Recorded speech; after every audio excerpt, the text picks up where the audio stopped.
BizMap Ptbo, Peterborough's business vlog. Each episode creates a business map to your success. We will introduce you to people and places in our city who will help you make it happen, showcasing why Ptbo is the place to live, play, and prosper.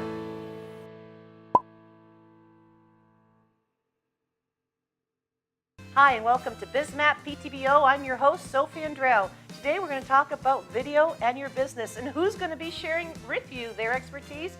The crew from BizMap Ptbo themselves. I'm quite excited to introduce you to our crew, to some of our crew, and I'm excited to share the tips that they've been sharing with us all through our episodes. Enjoy the show. Hi, I'm Bianca from NV Media Productions. We are a digital content creation company that focuses on optimizing your video, graphics, and social content to optimize your reach on social media. So today what I'm going to be talking about is making a video. I'm going to go over how a business would come to produce a video, whether it would be producing it yourself or having someone like us come in and make a video for you. So the first thing that I'd like to talk about is pre-production. So, you want to make a video for your company because of a reason. So what is the point? I mean, that seems blunt, but realistically, what is the point of this video? Why are people going to watch this video? Why are people going to care about this video? Why are people going to share or like or comment on this video?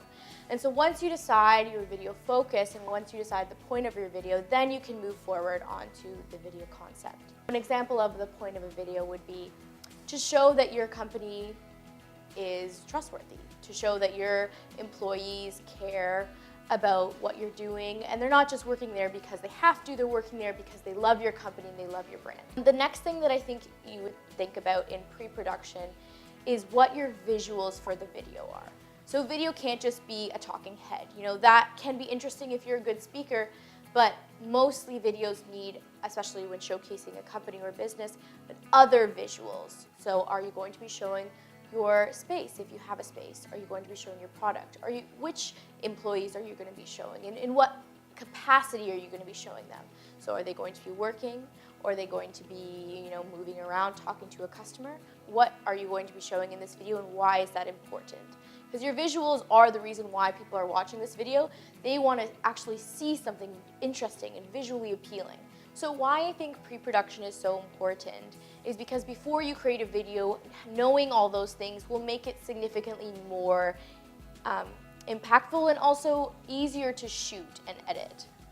Especially if this is something you're doing yourself and you're not hiring a production company like us, knowing the purpose of the video can help you decide really carefully what shots you're going to be taking, whether it be on your camera, on your phone, or whatever, and how you're going to be placing those shots. Another reason why pre-production is really important is because if you were going to approach someone like me to produce a video for you, I think coming with a really concrete idea of what you're looking for allows us to better create a video for you. So if we know exactly what you're looking for and what the purpose of your video or what the focus of your video is and what it's trying to tell your customers, then we can create a video for you that serves that purpose. If you sit down with your branding and with your marketing team and you really come up with a concrete reason to produce this video, I think that's often more effective than what I, as an external person, can come up with to feature your brand or your company. So definitely if you are approaching a high-quality video production company, you should definitely have some sort of idea of why you're producing this video and what it should look like.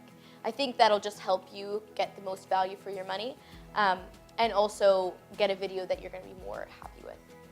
So now I want to talk a bit about why you would hire someone or why you would do it yourself and what are the benefits of either of those options. So doing it yourself, what are the benefits or what are the reasons why you would do it yourself? I would encourage you to do your video yourself would be for Instagram or short videos like that where maybe you're featuring your product. Maybe you're featuring a customer who's in your store or something along those lines. Doing a short, quick, like 10-second video to feature on Instagram, you could just pick up your phone, take it right then and there. It doesn't need any editing as long as it's, in the daylight, well lit, your product's looking really nice, or whatever you're featuring, your business is looking nice. There's no reason why you need to hire a professional videographer to be taking those short videos. It also, makes it easier for you to post it because it's already on your phone. You can quickly just put a filter on it, cut it down and share it, and that takes maybe all of 10 minutes in total. And I think that can create really interesting and engaging content without like needing to buy a lot of equipment or anything additional like that. Businesses that I would recommend that for would be, maybe for restaurant. You have food out all the time. It'd be amazing to just feature a little video of either someone cooking the food or plating the food, and it will show your brand, what the food looks like, knowing that, this is live right now, this is what it looks like, will be really engaging to people. Another reason you would want to take video yourself instead of getting a professional to do that for you would be to do a live stream. Realistically, people don't need a professional setup to do a live stream. It's really engaging to just sit there on your phone, show around. People aren't expecting professional quality. They aren't expecting transitions and lighting and all of these different things. They just want to see who you are and talk with you. And it makes you look, I think, significantly more real and down to earth if you're just shooting it yourself. People know this is just you, this is who you are, this is who your brand is. The reason why you would want a professional video production company, well, first of all, the quality is significantly higher. So if you're looking for something maybe to post on TV commercial or to have on your company YouTube page, you would want a professional video production company to come in and do, the who you are video, the one video that's going to be played hundreds and hundreds of times. Those videos need to be done in a certain way and have a certain quality to them, and they can't just be any video. So hiring a production company for that is so worthwhile because you would save yourself a lot of time, but also you would end up with a product that's significantly nicer and significantly better in terms of showcasing your company and in a very professional way. Even if you're really good, you don't know all of the nitty-gritty little details that someone with a professional background in video would know about creating a video for TV or that's going to be posted on many platforms. Another good reason to hire someone to do your video would be if you have a complex idea. So if you want a video that's in different locations, outside, inside, upside down, you want something visually engaging and also more complex. You can't do it in a little studio in your house. You need to go outside. You need to be shooting where there's noise. Also, different visuals that maybe you don't know how to navigate. Is it going to be too bright, too dark? How is it going to look streamlined across the screen? What is the color going to be like? Color grading and stuff. You can't do that yourself if you don't have a background in it. So I think that is one of the reasons and one of the benefits of getting someone else to do it. If you have an idea, no matter how complex, we know how to make that happen for you, and we can accommodate that. And whether that be we need to hire actors, voice actors, all these different things, we know the components of that, and we know where to look to get people who can help you end up with a professional, amazing looking video that can really engage your customers and show who your company is. So thank you for listening. As a final closing tip, I guess, the reason to do video a lot of times is to help your brand and to showcase your brand and who you are and what you're about. So maintain a focus when creating video, and it'll really increase your reach and really showcase your company in an amazing way. So my partner in this company, Mercedes, is going to be talking more about how to actually use these videos on social media, and she will expand on that. But thank you for listening to me, and I look forward to talking with you more about video in the future. Hi and welcome. In this segment, what I want to share with you are some tips on how you leverage video in posting on social media. What I mean by that is a theory I came up with not too long ago called team theory. Well, think of each letter in team and as a definition, the first letter being T. So in the first letter, T is equal to trust. You build trust on social media, not by posting a brochure, but indeed by posting a video of yourself or your staff or your clients talking about how amazing something is or showing your product. So T and video, trust. Use video to gain trust in your posts. Now, what is E in team? E is engagement. What I'm talking about there is you need to catch people's attention. You need to get them engaged with your posts. Well, you can do that more so with video than you can with a photo, and certainly more so with photo than, of course, than you can do with just text. There's over 124% more engagement with posts that have videos. So you want engagement. Why do you want engagement? Because people will trust their friends engaging with a brand, 89% more than just the brand talking. So as the brand, You need engagement. Using video, you're going to capture more engagement. And now A, what do you think A stands for in my team principles? A stands for action. At the end of videos, when you upload them to YouTube or when you upload them to Facebook, it asks you, would you like a call to action button? Would you like a button added to your video? If you'd like a button added to your video, all you need to do is say, yes, I want the button. Then you can have a sign up button. And what happens is they click on it and it goes to a URL, a website address. You put in a box it offers you. Then it renders the video and saves it on Facebook or saves it on YouTube. And now you have a video with a call to action. It could be learn more. So now you have them going to a page to learn more. It could be sign up. So you have them going to a web address where you're asking them for their email. So the action is critical. So video allows you trust, allows you engagement, allows you action. And what do you think the M stands for in team? Measurement. I'm an engineer. I like to know anything that I do has some sort of outcome. I want to measure the impact. So you need to measure how many people viewed your videos, how long did they view your videos, and then they click on that call to action. So videos allow you to get more trust, allow you to get engagement, they allow you to create action, and they allow you to measure the impact of your marketing. So videos are critical on all those aspects. I hope you enjoyed my team principles for video.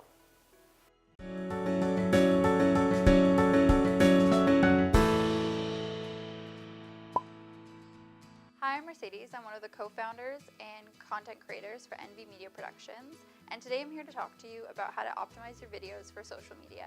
So the first major consideration when you're trying to decide, what kind of video you're going to make and how you're going to do it is what platform it's going to appear on. So if you're trying to use one video across multiple platforms, you have to try to think the most universal. So for example, if you're making a video for Snapchat, then you know that most likely you're going to be filming it vertically on your phone, so this way. If you're filming videos horizontally like this, it won't look right for most people who are viewing your videos on mobile. So if you know that you're going to be creating video content that's going to show up on mobile most of the time, then you're more likely to want to choose a different format. The next consideration would be things like whether or not you choose to use sound in your video versus not, or whether you put captions on. So caption videos are really popular nowadays, and the reason for this is because Facebook has released a feature called autoplay. And so you can turn it off, but the majority of people tend not to. So basically what that means is the video that shows up on somebody's timeline as they scroll down will immediately start playing as soon as it kind of pops up onto their screen. And that's a huge opportunity for you as somebody who's creating video content. So if you make your ad or your video particularly engaging within the first few seconds, even without sound on, you're more likely to have somebody actually stop to click it. A lot of people never turn their sound on, or almost ever. And so you need to make sure that your video, if it requires more information to be understood, like if what people are saying, that you have captions. So you can have captions that show up in the video that you do yourself, or Facebook does do automatic captioning for you, but it's not always the most accurate. So you have to decide if that's something that you want to spend time doing. What also is worth thinking about when you are optimizing is maybe you have two versions of the same video, where the one you put on Facebook contains captions and the other one doesn't. And that's how you can kind of reuse the same content on multiple platforms. So something to keep in mind when you're trying to optimize for social media is that your videos will behave differently if you upload them directly to Facebook versus if you upload them on YouTube first and then link it to your Facebook. So for example, if you're trying to share a new ad that you just created for your business, the best thing to do actually would be to upload a version of that directly to Facebook. Facebook algorithms will optimize for videos that are actually on Facebook directly. So more people are going to see your video without you boosting it or anything than if you were to post just a YouTube link. So that's definitely something to keep in mind. You always want to kind of upload the video to the platform that you're trying to share it on. So another consideration would be the length of your video. So depending on which platform you're uploading a video to, things can differ a little bit. On Instagram now, I think you can upload up to 1 minute, but I think at one point it was only 15 seconds. and that's kind of an optimal length. So you want to kind of be in somewhere between maybe around 30 seconds for something like an Instagram video. You know, on Facebook, they say the optimal length is closer to around like 1 minute to 2 minutes, and that's okay. And a lot of people will still be engaged by that, depending on like kind of how you've made the video, whether or not there's captions and things like that. But you don't want to be going over, you know, 3 minutes even. If you're giving informative content, it's possible that, you know, somebody might stick around for up to 5 minutes, but you really should be thinking about, you know, why somebody would be looking for that kind of like long informative content on social media platforms. Often social media are like quick, snappy videos. They're meant to kind of bring interest, but not necessarily to inform in that way.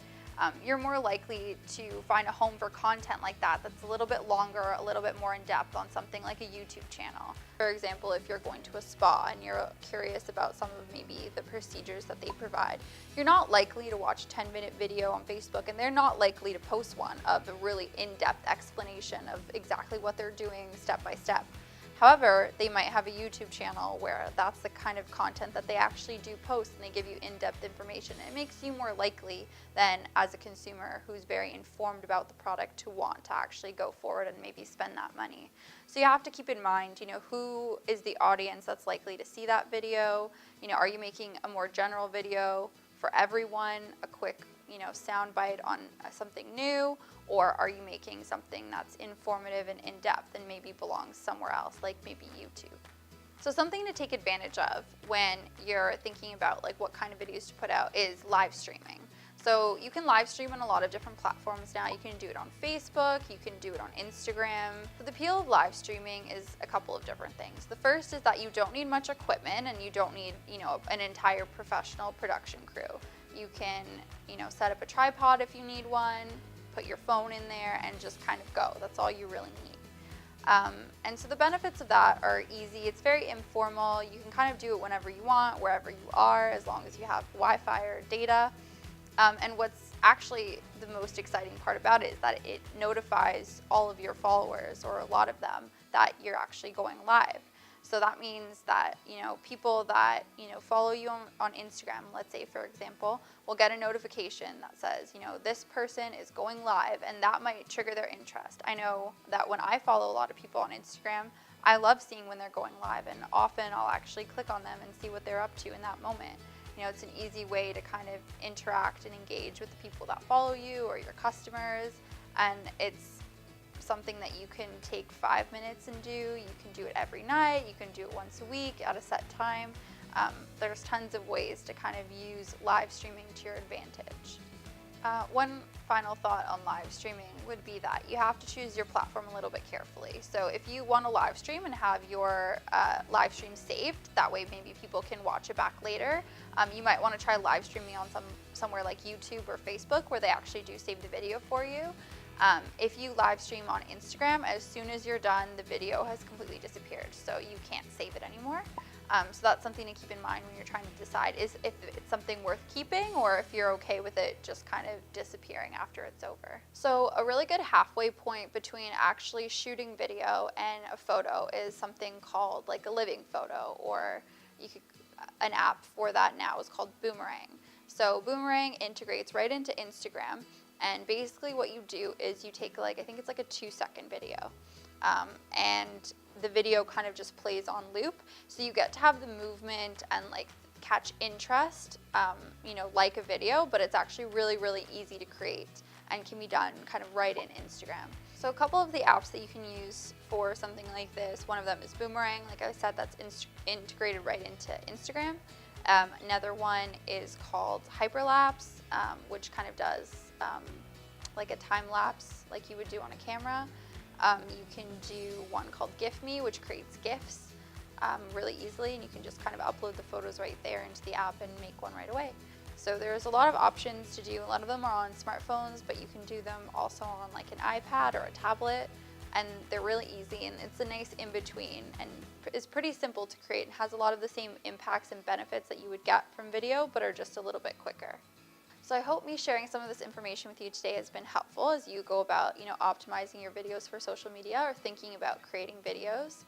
If you need any help or any advice, you can contact me or my sister at NV Media Productions, and we'd be happy to help you. Hey there, my name is Justin, and I am a cinematographer and commercial photographer here in the Ptbo area. Today I want to talk to you about social media for your business. I'm going to use Facebook as an example today to show you how you can engage with your current followers and build a new following around your business. With Facebook, adding video to your feed, you can gain up to 135% greater organic reach among your followers. Considering that's organic reach and you're not paying for that, that is extremely valuable to you. This will also increase your chances of getting likes, comments, and shares from your followers, and that will help you, once again, organically reach out within your marketplace. Another way to reach out to your clientele or marketplace is to live stream. With live stream, it doesn't necessarily build followers, but it'll build trust within your community of current subscribers. So today, I also want to talk about the gear that you're going to use. It can start as simple as something like your cell phone, and the reason why you want to use your cell phone is they have incredible cameras these days, and they have really good microphones. So if you're in a quiet location, you're probably not going to need any other gear than just your cell phone. With your cell phone, you're going to be able to do live streaming. I touched on that a little bit earlier, but with live streaming, what you're able to do is do things like Facebook live stream, YouTube live stream, Instagram live stream. There's a reason why all these companies are adding live stream to their social media, and it's to help you engage with your clients and your customers. All that is done directly from your cell phone. You're not going to need any specific camera for that. One thing I can recommend that you do start investing into early is lighting and sound. People are more likely to watch a lower quality video that's got really good sound than a really beautiful video that's shot with brutal sound. As far as sound goes, you don't need to get anything too expensive. You can get what they call a lav mic for your cell phone. It's going to plug directly into your cell phone. You can pick these up for about $40. And that's just going to enhance your video incredibly well as if you're shooting on premises of your business and it is loud, it's just going to help you come through clearer in the video. Another thing that you can look at investing into is lighting.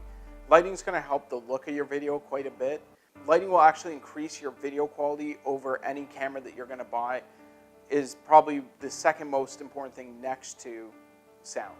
One great thing you can do is create the lighting yourself. A little bit of DIY from Home Depot. You can use those little CFL bulbs that don't use up much power. You can put them in things like desk lamps and standing lamps, and you can get a lot of power and a lot of bang for your buck, and they look absolutely incredible. One tip I will give you is to get the daylight balance bulbs. They're going to give you the best color for your camera, and they're just going to handle it just that much better, making you look better on camera and looking a little more professional, even if you're just shooting with your cell phone. Once you're ready to increase your video production, you might want a little bit bigger camera or better camera. You can start with even a simple point and shoot. You don't need a big SLR or a big video camera. But if you feel that you can benefit from having a big SLR, you can use that as well. All these cameras do incredible video these days. There's not many camera companies that really don't put video as a priority in their cameras anymore. You can shoot incredible 1080 video, and that will go well on YouTube. They'll go on Facebook extremely well. Even Twitter now has video. You have everybody doing video, and any camera is going to be able to achieve that for you. If you want to do product videos and you're going to be showing your products off a little bit. So if you want to start adding movement to your videos, for example, if you want to kind of pan around a product and make it that little bit fancier, you'll see that a lot in product reviews.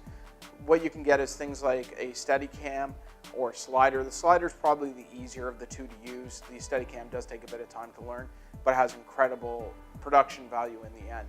Another great investment that every single person who's going to be doing video should have is a tripod. Tripods are extremely important. They're going to lock down your camera so they're not shaking, you're not holding them all the time. I find if you're doing live streams, that's not as important, although when I do my personal live streams, I always have it on a tripod. You can get adapters to put your cell phone directly on the tripod, so it's not shaking while you're doing your live streams or you're doing any type of video with your cell phone. Now, as far as when you're done actually filming your videos, you're going to want to edit them together so they look clean. There's going to be a lot of times where you're going to make mistakes in your video, and you don't have to stop other than for a quick second, and then in the editing process, cut things out. So your editing software can be very important to you. You can use things like Windows Movie Maker. Another one I recommend that's absolutely free, won't cost you a dime, is one called HitFilms. It's a full-fledged editing suite that you can grow into. The industry standard in most cases on a Windows or Mac PC will be Adobe Premiere Pro. That will take a lot of time to learn and is a lot more complicated. but the end results are, well, incredible. Another thing you can look into is adding graphics to your video. Graphics can be very important, especially on Facebook.